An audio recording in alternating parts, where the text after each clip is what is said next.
Shohei Ohtani is in the news for the wrong reasons again. Ohio wants to place a ban on prop bets. The NL West and AL West races are tied. And the Brewers are the best team in baseball. All of that on This Is Baseball. Thank you for tuning in today. My name is Brandon Johnson. Let's get into the show. Yes, Shohei Ohtani in the news again. In 2023, Shohei Ohtani signed an endorsement deal with a housing development in Hawaii where he was going to be one of the first residents to be part of this development. And Ohtani's being sued for $240 million for allegedly sabotaging this housing development. So these houses were going to go for about $17 million each. Like I said, Shohei Ohtani was going to be one of the first residents there. Apparently, Nez Balalo, who is Ohtani's agent, kind of got involved in this, and he kept increasing demands for Ohtani's camp to be part of this housing development. And allegedly, one of the demands was to have the real estate investor and broker fired. And the $240 million that Ohtani is being sued for is to recoup those losses. Now, I said at the top of the show that, yes, Ohtani is in the news for the wrong reasons again. If you remember, before the 2024 season, news broke that MLB was looking into Shohei Ohtani's finances due to some gambling concerns, and turns out that Ippei Mizuhara, who was Ohtani's interpreter since he came to the States, stole $17 million out of Ohtani's bank account and gambled that away. Ohtani was proven innocent in that situation. And now you have this situation with the real estate development. And I don't really know. My takeaway here is I don't know if Ohtani's a bad guy, if Ippei Mizuhara was the fall guy for Ohtani having a gambling problem, and now he can't get along with this housing development that he signed an endorsement deal with.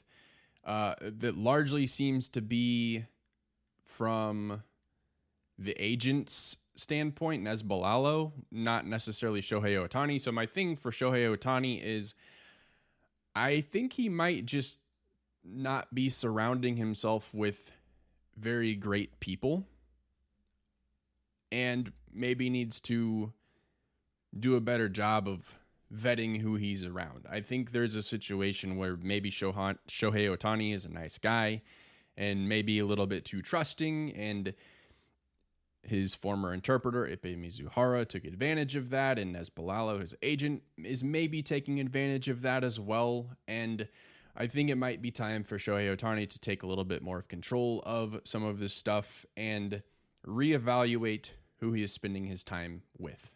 Because it's not a great look for somebody who is the biggest star in Major League Baseball to be in the news for bad reasons 2 years in a row. So that's my initial take on that. Is I think, without really knowing too much, I think Shohei Ohtani just needs to reevaluate who he's hanging out with. Now, let's move on to the next part of the show. Ohio wants to ban prop bets in their state. This comes after two Cleveland Guardians pitchers. Obviously, Cleveland is in Ohio. Manuel Clase and Luis Ortiz have been placed on paid administrative leave due to their involvement in an MLB investigation into sports betting. Both of them are still out and are out until at least the end of August. So what is a prop bet? A prop bet is a wager placed on specific occurrences or statistical outcomes within a sporting event or even non-sporting event, and it is not necessarily tied to the final outcome of that event. So prop bets allow you to focus on individual player performances and unique moments within the game. So this is something like what set off the Emmanuel Clase and Luis Ortiz situation. Is the bet was a first pitch ball or hit batsman. So something that is in control of a single player. It's not necessarily tied to the performance of an entire team. So it's something that a player could easily be in cahoots on with somebody. And that's what happened with Cleveland, is there were uncharacteristic gambling occurrences happening regarding specific pitches that I mentioned previously. And it's too easy for a player to go, oh yeah, I could make a little money if I just throw a ball here. So I have this article from NBCSports.com talking about Ohio wanting to ban prop bets, and this is just a little piece from that article. The concern, as explained by Governor Mike DeWine, comes from the reality that prop bets relate to, quote, highly specific events within games that are completely controlled by one player. He goes on to say, the harm to athletes and the integrity of the game is clear, and the benefits are not worth the harm. The prop betting experiment in this country has failed badly. In this article, it says Ohio and 16 other states have banned prop bets in college sports, so this current push would ban prop bets in all of sports. So I've somewhat made my stance on gambling clear on this podcast. I don't really understand it. It's something that just doesn't really seem like it's smart to do. It seems like it's something that can get you in trouble financially and in a bad situation very quickly. It's something that seems like it is very easy to become addicted to and have problems with. That's why every gambling advertisement you hear also has to give you resources to get help if you are addicted. So like 1-800-BETS-OFF and numbers and stuff like that.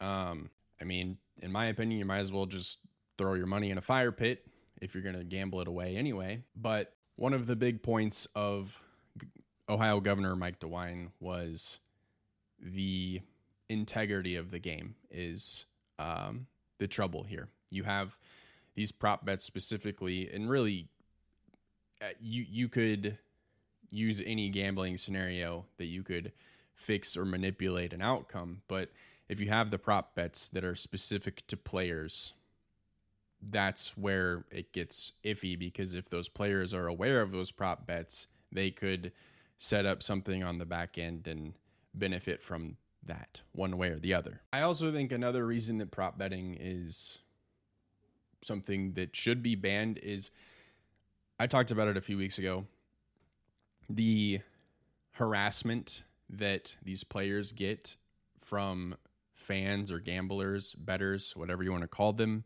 that go after players for not hitting on a prop bet. So they'll send players messages on Twitter, Instagram, whatever, telling them how much money that they lost them for not doing X, Y, and Z. You've had players that have received death threats from gamblers for losing them money. So we'll see where that goes. I hope that Ohio is successful in this, just because I don't see any positive in prop bets. Let's look at a couple of division races going on. I love this time of year because you can kind of zero in on some division races. We've done it every year on this podcast, and it's a good time to do it again. We have just over 6 weeks left in the Major League Baseball season, so we're starting to see a clearer picture of who is going to be in and who is out of it at this point. We're seeing some of these races also tighten up, which makes for a really exciting ending to the season. So let's check some of those out. Last night, the Padres beat the Giants and the Dodgers lost to the Angels, which created a tie in the National League West. This is the latest in the season that the Padres have been at the top of the National League West since September of 2010. So it's been a long time since the Padres have been at the top of the division. We've seen the Padres make the playoffs multiple times through the wild card format, but never at the top of the division. So that's where it gets really exciting. The Dodgers and Padres are going to meet 6 more times in the season. This will all happen over the next couple of weeks. One of those series is actually going to be this weekend, but one of those series will be in San Diego and one in Los Angeles.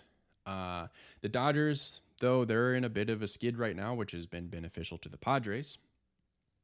Dodgers have lost the first 2 games of their series against the Angels, and they wrap up that series tonight. Then they head back home to play San Diego in that very, very important 3-game series. The Padres, in their last 10 games, are 7-3. They've already won the series they're playing against San Francisco. So this series this weekend is going to come down to who's hot and who's not.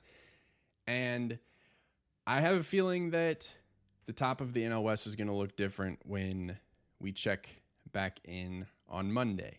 So if you're jonesing for baseball this weekend and maybe your team's out of it or your team's not really playing an interesting series and you want to see a high stakes series, Dodgers and Padres this weekend is going to be a great one to watch.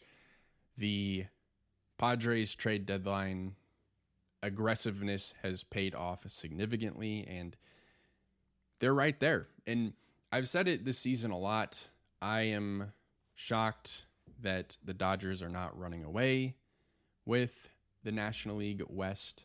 I thought it was a lock that they would, but you have the Padres that have been not as aggressive in free agency, but they've been aggressive in other ways to try to keep up with the Dodgers, and so far it's paid off. So I believe that both of these teams are going to be playoff bound. It's just a matter of who's going to win the National League West and who's going to be a wild card team. And I think it would be pretty awesome if they ended up meeting in the playoffs. Got a long way to go to see where everything shakes out there. Now let's hop over to the American League. The American League West, I feel like it's a division that is tight in the final stretch of the season every year. And Houston and Seattle are tied atop the West. Seattle's been very, very good since the All-Star break. They're actually 10-1 since the All-Star break. And this is... I have been low on the Mariners, and I still am not very high on the Mariners. I think this is going to come down to the Astros winning the division. And I do think at this point, the Mariners have shown enough that they are going to at least be a wild card team.